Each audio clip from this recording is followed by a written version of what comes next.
Saudara, usia pernikahan yang tampak matang nyatanya bisa menyimpan api dalam sekam.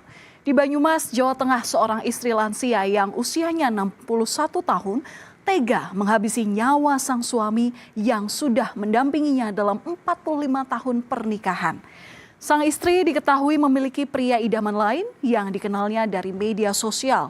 Ia lantas bersama sang kekasih menghabisi nyawa sang suami untuk menguasai harta korban.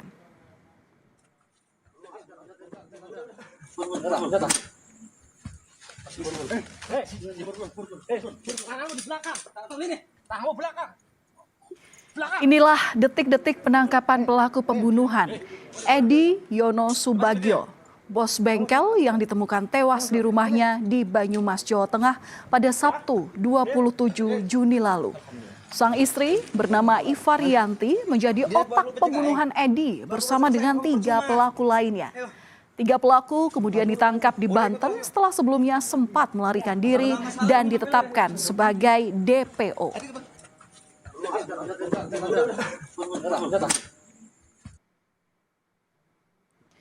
Ketiganya langsung dibawa ke Polresta Banyumas untuk menjalani pemeriksaan.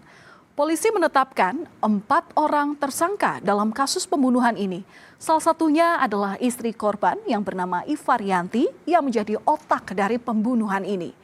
Penangkapan para pelaku merupakan pengembangan pemeriksaan setelah sang istri ditetapkan sebagai tersangka.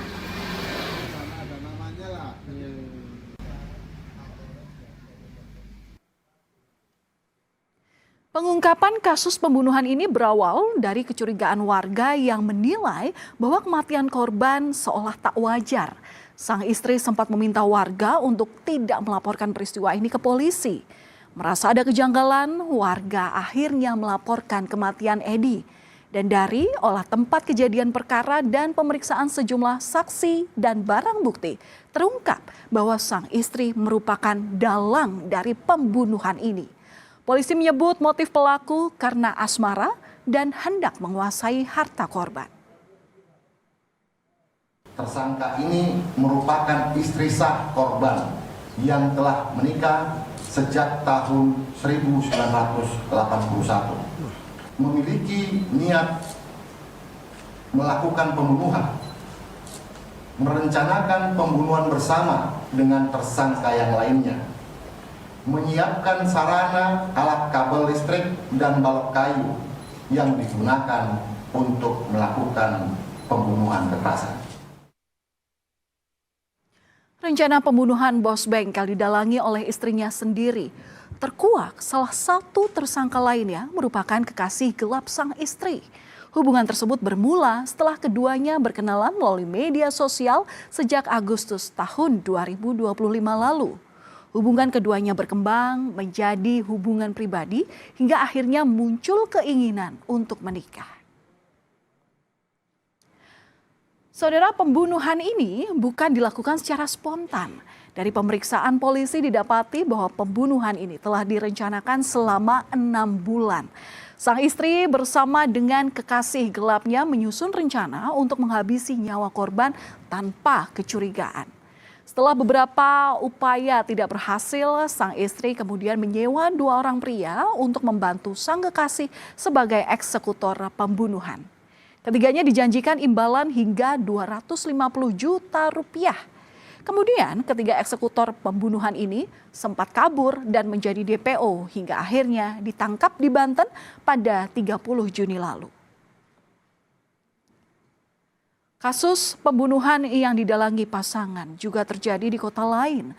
Sebelumnya seorang pria warga negara Korea Selatan menjadi korban pembunuhan di rumahnya yang ada di Tambun Selatan, Bekasi, Jawa Barat. Seorang eksekutor menyelinap masuk ke rumahnya dan menyerang tanpa ampun.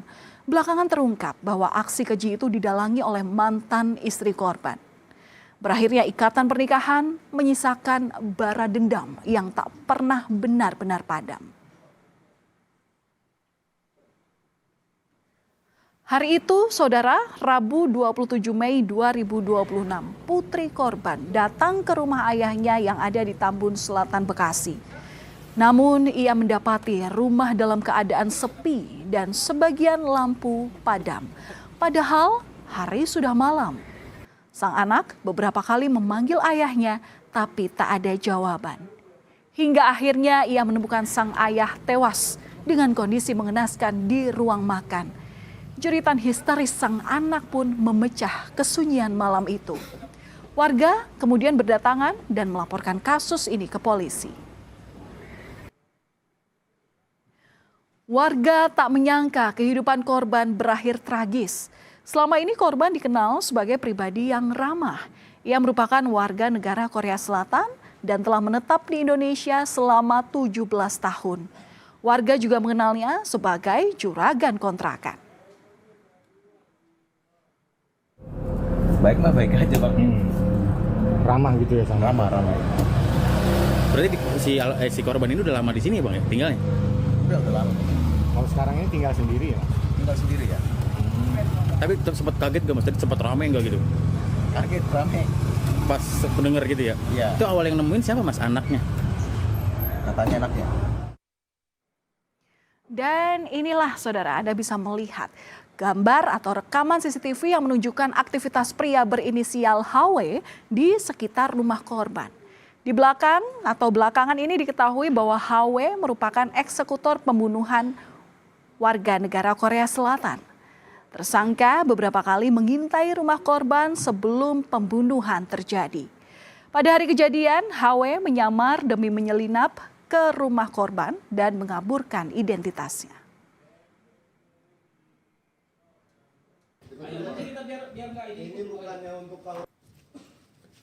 Lalu inilah detik-detik tersangka eksekutor pembunuhan warga negara Korea Selatan di Tambun, Bekasi ditangkap.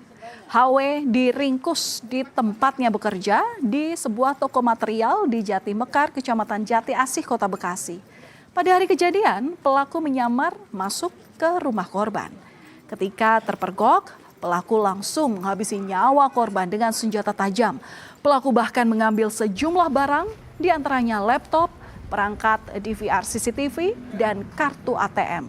Sebagian barang bukti dibuang untuk menghilangkan jejak, sedangkan kartu ATM diserahkan kepada orang yang menyuruh HW yang tak lain adalah mantan istri korban.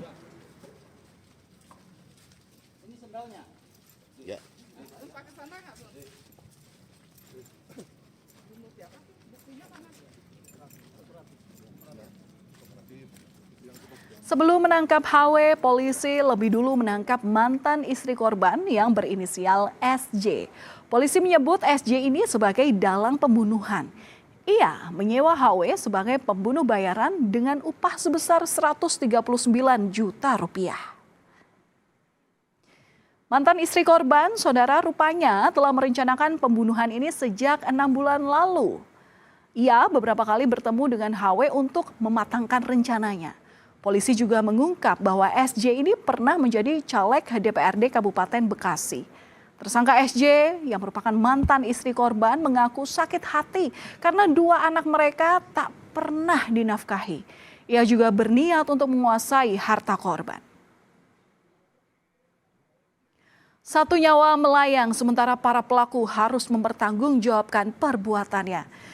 Kasus ini, saudara, menjadi pengingat bahwa konflik yang tak diselesaikan bisa berubah menjadi tragedi.